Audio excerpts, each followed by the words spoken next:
There's a quiet thought that has been following me for months now. I tried ignoring it, I tried to bury it under to do lists and busy work, but it's never really left me. And I think this choice might break my game. Hi, they call me Pi, and today I want to talk about that fear. Not just my version of it, but the kind that shows up for you too when trying something new or unproven in your creative work. This fear comes when you make a choice that sits outside of what the audience finds familiar.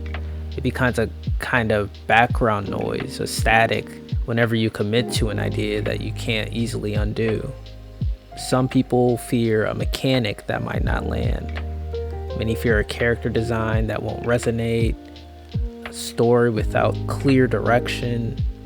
Others worry about an experimental layout, but in my case, that fear comes from choosing to make an entire card game in black, white, and gray. Anytime you introduce something uncommon into your project, you face two challenges at once.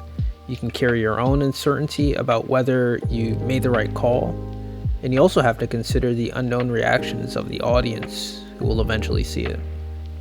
Novel ideas carry excitement, but they also carry vulnerability. They put you in a place without examples to lean on or trends to follow. Every step is experimental, even when the decision came from a place of deep creative instinct. Creators feel this most when the choice is structural, something baked into the project as a whole, a mechanic that drives the rest, a narrative rule, a stylistic identity that touches every asset.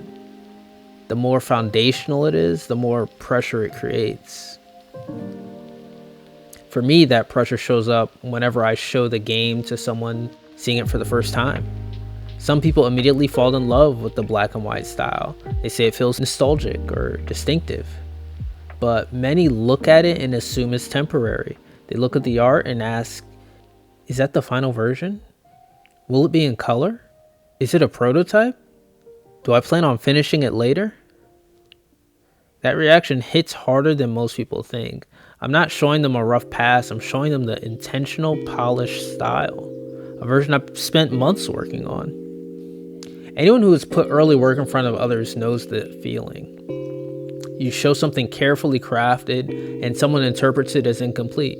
And it's not because they're being rude, but because they walked in without context and the choice was unfamiliar enough to be misunderstood.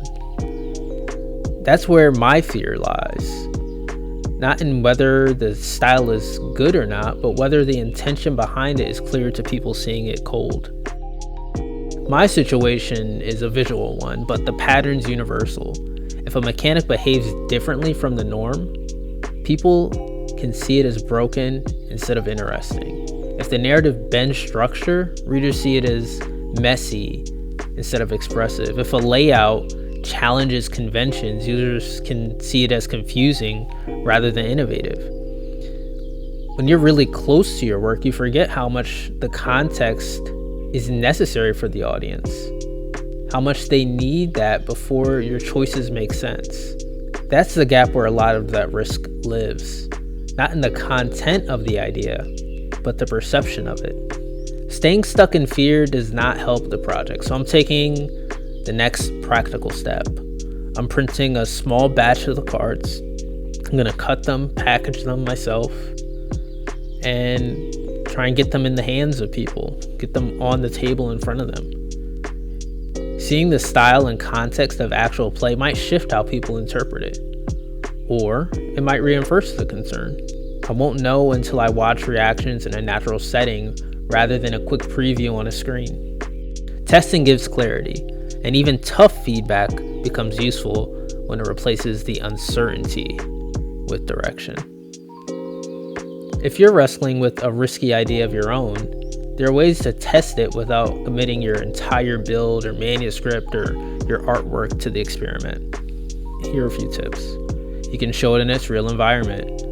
Ideas make more sense when surrounded by what they support. Let people encounter it without preface. If it only works once you explain it, something may still need to change. Build a small-scale version that captures the core idea. A tiny demo or short chapter can reveal more than a full overhaul. Pay attention to the behavior rather than the words. People often soften feedback, but natural reactions, they'll show you the truth. Define what you want to learn before you test. Otherwise, every reaction feels unclear. Guys, testing removes the fog. It turns a guess into a direction, even if the result is not what you hoped for. And I just want to ask a small favor real quick before we wrap up. If you've been enjoying these videos and want to follow the journey as I test the game and show you various aspects of it, I'd love your support. I'm aiming to reach 1,000 subscribers by the end of the year. I know it's a lofty goal, but subscribing is one of the easiest ways you can help support the project.